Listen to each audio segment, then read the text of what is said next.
Hi guys! Welcome again sa panibagong vlog ng ating mga family cats at ni Coco. Tingnan mo yung tsura naman ni Nilo dito. Bukang-buka, nakataas pa ang paa. Labas ang itlog. May itim naman. At syempre, yan ang itsura ng kanyang kamay at kanyang buong katawan. At dito naman sa may pintuan, si Timmy. Tatanaw-tanaw sa kanyang paligid kahit mag-isa lang siya. Ang importante sa kanya, mag-enjoy siya habang nandito siya sa labas. Yeah, boy. Si Timmy, sa 6 na magkakapatid, siya lang ang ganyang kulay. Puro halos puti ang kapatid niya. Kaya naman guys, nandito naman si Cookie sa labas at saka si Mucho. Nag-enjoy naman sila rito habang nandito sa may saing. At si SP, nasa may silya. Siyempre, tinabihan siya ni Bishop. Ayan naman ang itsura ni SP. Ano ba yung itsura mo, SP? Yung pata mo nasa katawan ni Bishop. Si Bishop naman, ayos lang sa kanya. Nakakatuwa si Bishop nung gumaling siya sa sakit niya. Laki ng binait niya eh. Wow. Palibasa, alala niya yung pag-aalaga sa kanya. Si Mucho naman, kulang dito sa isang upuan, Sana all.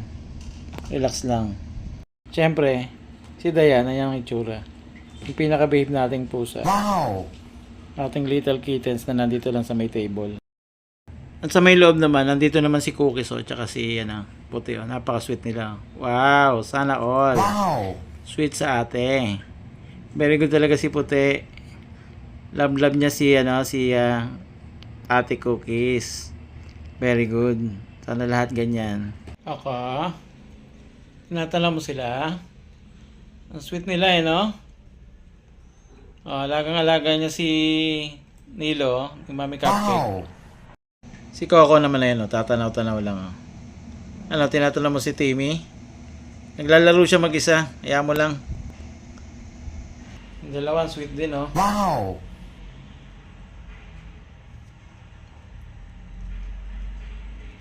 Ayan guys, katabi si Mami Cupcake at saka si Nilo. Wow! Sweet naman.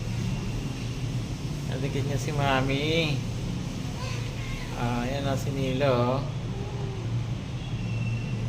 Titingin-tingin lang tuloy si Kapkap. Tinatanaw din naman siya ng dalawa. Ay, Bishop. Pogi naman ang Bishop na yan, Ay, isang pwesto mo dyan, nagpapahangin ka. Very good,